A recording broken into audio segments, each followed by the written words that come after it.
of paying high taxes and seeing a lack of accountability in our politicians? Well, let's take a look at some of the latest news in these areas with Kris Sims. She's a journalist and the Alberta director with the Canadian Taxpayers Federation, and she joins me now in studio. Hi, Kris. Welcome. Thanks for having us again. It's a treat to be in studio. Okay, well, we love having you here in studio. So, Kris, let's start with a recent Leger poll, which was commissioned by the CTF, that shows that Canadians want the federal government to cut its bureaucracy. So can you maybe share some of the details with us? Yeah, this is a really big deal because amongst our supporters, of course, at the Taxpayers Federation, they're like, cut it as much as you possibly can. But this Leger poll, mainstream type of a big poll, they did a big national poll with average people. So not just, what we would call taxpayer types.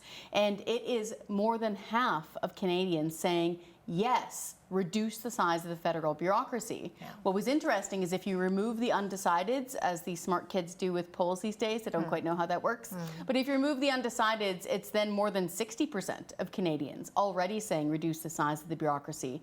I'll point out that's without a lot of prodding. We haven't seen a lot of mainstream news saying, look how big the bureaucracy has gotten. Okay. To what degree do you think that bureaucrats should be cut back? How much could that save Canadians? So it could save Canadians a ton of money. So as far as the exact number goes, we don't have a magic ball on that. We just want Prime Minister Mark Carney to grab a chainsaw and start, metaphorically cutting the bureaucracy. We'll put it this way. The bureaucracy has grown by more than 70% since Trudeau had taken power in 2015. They added more than 99,000 brand new human beings to the ranks of the federal bureaucracy. I know. 99,000. Correct. It's almost the population of Lethbridge or the entire population of Red Deer has been added to the ranks. And as far as savings go, this blew my mind. If they had simply kept the bureaucracy at pace with the growth of population, starting back in 2015, we would be saving $7 billion per year. That is how excessively big the bureaucracy has ballooned. So just imagine not even starting to cut in 2015. You can grow, just keep pace with Canada. They would have saved $7 billion a year. It's astonishing. Wow. We always appreciate how CTF doesn't hold back and doesn't play favorites, and you kind of dish out the criticism to whatever politician might deserve it, including Danielle Smith, Premier of Alberta. So you took Smith to task for a lack of transparency with politicians' receipts. So can you maybe explain what happened here? Yeah, so what happened is this. Starting back in 2012, at the efforts of the Canadian Taxpayers Federation and a few other advocacy groups, we made sure that fully itemized receipts were proactively disclosed by politicians and government officials when they spend taxpayers' money. What that means is, without going through freedom of information hoops or paying for a fee, they were just posted on the internet. Now, a cabinet minister doesn't need to tweet out a receipt every time he or she incurs an expense, but what they needed to do is take that receipt showing, did I buy the lobster dinner on taxpayers' money or Taco Tuesday special? They had to hand that receipt to their staff. Their staff handed it to other people, and they just proactively posted it all the time, like putting out the laundry, putting out the recycling, all the time. Something strange happened on August 1st, which was the Friday before the August long weekend. Okay. And we all know what that means. That's when somebody who wants to bury something that stinks buries it in government. So quietly on August 1st, they deleted the requirement to post the receipt, meaning that if you or I or any of your viewers wanted to know, hey, are they renting a Corolla or a Corvette on my dime? Oh my goodness. Right? Good question. They would then have to file a Freedom of Information request, pay money out of their pocket, wait maybe months and months. This was not on. So we heard about this when the story broke last Monday, 6 a.m. We contacted the government. We heard really strange excuses, like two things. One, we heard that, we don't have enough capacity on our government servers to keep this data up for that long. Okay, splurge and go to Best Buy, get yourself some external hard drives. That's not a good excuse. Two, then we started hearing, it's for safety. And it's like, okay, what do you mean? To be fair, the Premier apparently, I've been told, was out of town when this happened on August 1st. I happen to know for a fact that some of her senior staff were also away on vacation. Like, you could barely reach them on a cell phone, even in an emergency. So I'm starting to wonder if it was one of those situations of the cat being away, so the mice will play. Right. Something funny happened, and or some staffer just misunderstood a request. Because as soon as the Premier got back from her trade mission to Mexico, she went to that Alberta Next panel in Edmonton. Yes. Apparently a whole bunch of people were asking her kind of crazy questions, but somebody thankfully stood up and asked her about these receipts. And to her credit, she said, yeah, I was confused by that too. All we wanted to do was delete like the name of a frequented hotel. Say you're in Medicine Hat or you're in Red Deer, you go there all the time. Yeah. You're a bit worried about people knowing your location. Okay. That's fine. Honestly. It's like a privacy thing. Sure. Okay. As long as we know how much you're spending. And like this doesn't count. If you're going to Paris or London or something, you need to tell us if you're staying at the Ritz. But if you're staying at a regular place in Alberta and you don't want that frequently known, that's fine. We understand that. Just white it out. Right. Just delete it. I can do it on my phone in like 8 seconds. Yeah. So that part's fine. All that said, she promised to reverse this. That was the quote.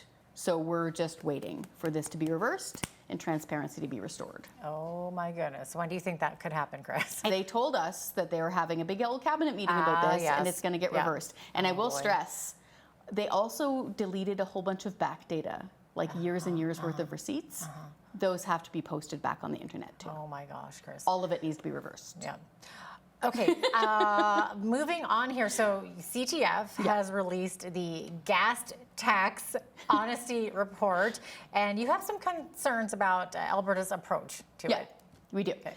So it's got a funny name, and I'm sorry for that. And it's old, that's why. It's like the 27th annual gas tax honesty report. The reason why it's called that is not gas, gassed. Exactly. With a G. Aghast. So we should start saying it, the aghast tax. Yeah, yes. So what happened, I like that. So what happened was, way back a million years ago, back when the CTF was first starting, people were under the impression that what they pay for gas taxes goes straight into the honeypot for roads and bridges. Right. That's all it's for. Well, actually, that's not true. In large part, it just goes into general revenue, and from general revenue, some is siphoned off for things like roads and bridges. So that's why we named it that. All told, we do a ranking. We tell you where your highest gas taxes are, where your lowest gas taxes are. What's funny is, I think a lot of your viewers, if they were asked to guess, who has the lowest fuel taxes in all of Canada? They'd probably guess Alberta, but they'd be wrong. It's actually Manitoba.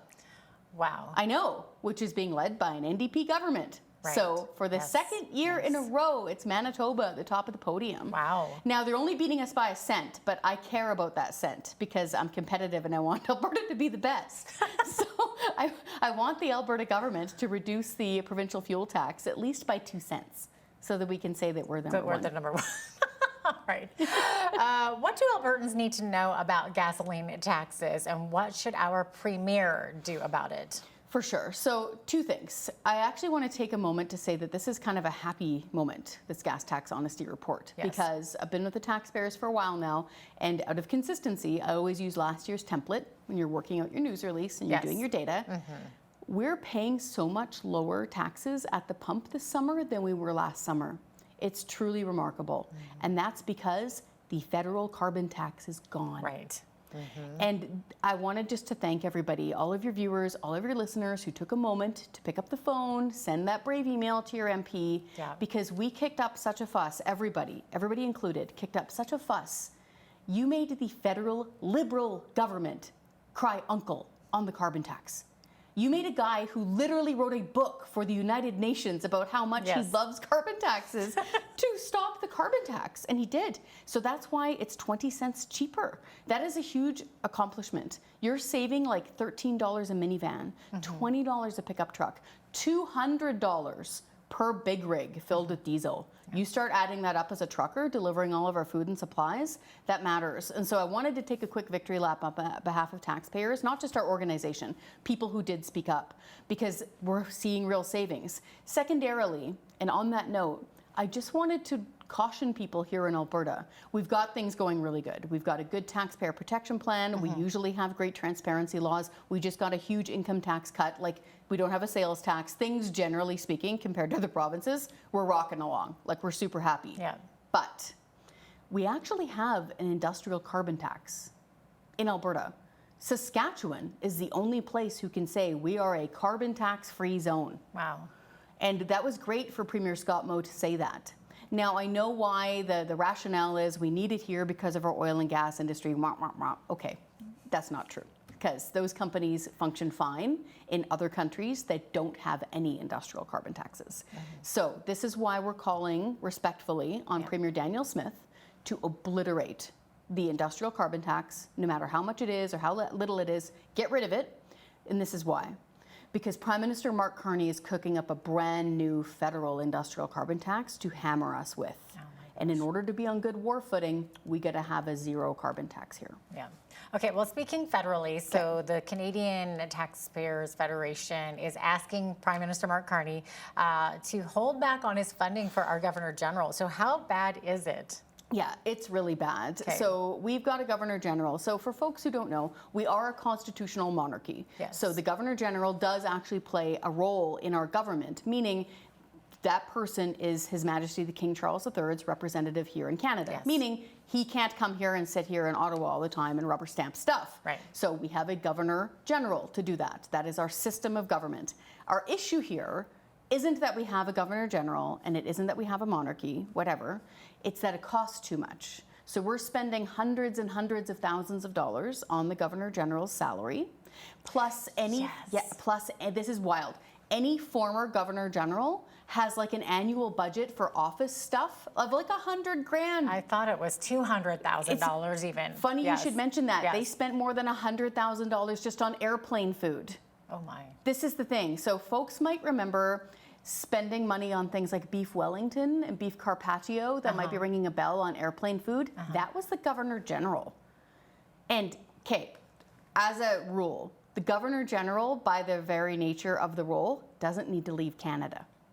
Okay. It's like your job is literally to sit there stay and yeah, stamp stuff on behalf of the king. So yeah, where are these people? Where are they going? Don't go anywhere. Yeah. You know, you can go somewhere on your own time. Yeah. But as a dignitary of Canada, you don't need to go anywhere. Just stay in Ottawa and stamp your stuff for a lot cheaper price is what we want. Yeah.